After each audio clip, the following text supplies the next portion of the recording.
Jadi teman-teman, faktor penyebab terjadinya kekerasan seksual antara lain yaitu ada faktor individu. Individu yakni penggunaan alkohol dan narkoba yang memicu terjadi kekerasan seksual. Yang kedua, inisiasi seksual diri. Ketiga, fantasi seksual yang memaksa, tidak rasional. Dan keempat, kurangnya kepekaan atau kepedulian terhadap orang lain. Terus ada lagi faktor hubungan atau lingkungan yang ini berpengaruh pada riwayat masa kecil pelaku kekerasan seksual. Kedua, hubungan yang buruk antara anak dengan orang tua. Dan yang ketiga, pergaulan bebas yang agresif dan liar. Lalu ada faktor masyarakat. Nah, di sini ada satu norma yang masih mendukung superioritas laki-laki, yakni di mana ada norma atau kelaziman suatu masyarakat untuk melazimkan atau melestarikan dominansi kekerasan laki-laki terhadap perempuan dalam rumah tangga. Yang kedua, ada norma yang mempertahankan inferioritas dan ketundukan seksual perempuan.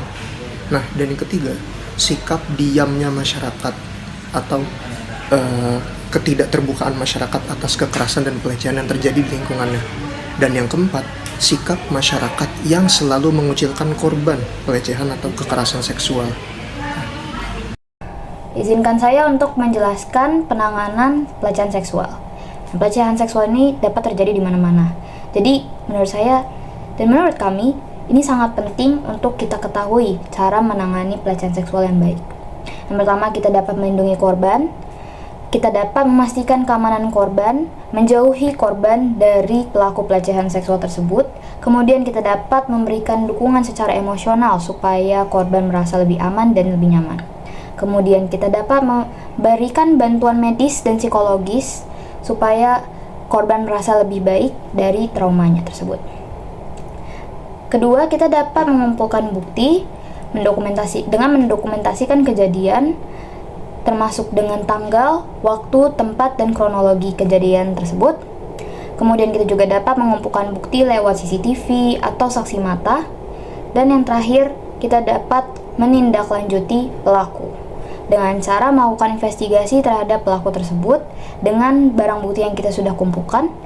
Kemudian juga kita dapat menindak tegas pelaku dengan memberikan hukuman yang sesuai.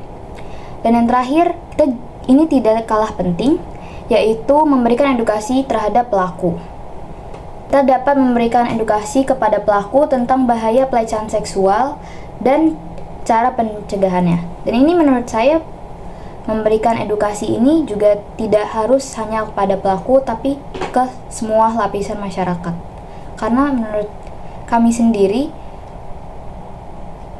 edukasi untuk pelecehan seksual itu masih sangat kurang dan kurang awareness, sehingga masih banyak yang melakukan pelecehan seksual. Selanjutnya, saya akan menerangkan tentang penanganan kasus kekerasan seksual yang lainnya.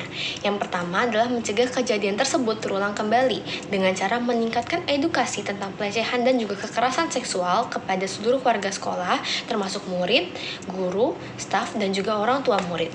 Lalu membuat kebijakan anti pelecehan seksual yang tegas dan jelas. Dan juga membangun sistem pelaporan yang aman dan mudah diakses oleh siswa, siswi, maupun seluruh warga sekolah untuk melaporkan tindakan-tindakan kekerasan seksual. Dan juga meningkatkan pengawasan di sekolah dengan memasang CCTV di area-area yang sekiranya rawan untuk terjadi hal-hal tersebut. Lalu yang terakhir adalah memberikan dukungan kepada keluarga korban dengan cara menawarkan bantuan psikologis kepada keluarga korban agar mereka dapat mengatasi trauma dan stres yang mereka alami. Dan juga membantu keluarga korban dalam proses hukum sehingga korban dapat mendapatkan keadilan yang seadil-adilnya. Baik, di sini saya akan menjelaskan 3 upaya cara untuk mencegah terjadinya kekerasan seksual. Yang pertama adalah dengan memberikan edukasi seksual.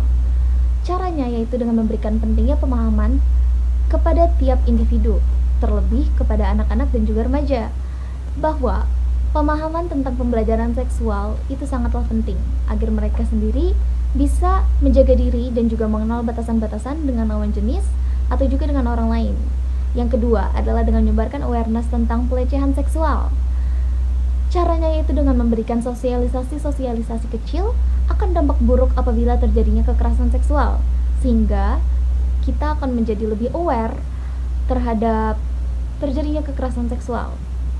Kemudian yang ketiga adalah dengan memberikan sanksi berat terhadap pelaku kekerasan seksual. Seseorang yang melakukan kekerasan seksual itu harus diberikan sanksi yang berat.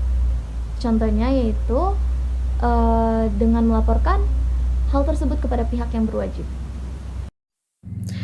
Dampak pelecehan seksual terhadap korban. Yang pertama itu korban akan merasa trauma secara seksual. Yang kedua itu merasa tidak berdaya, merasa takut menembus kehidupan korban, mimpi buruk, fobia, dan kecemasan yang dialami oleh korban disertai dengan rasa sakit. Yang keempat itu korban akan cenderung mengisolasi diri sendiri dan takut untuk bersosialisasi di lingkungan luar. Dan yang terakhir itu korban akan merasa depresi dan stres.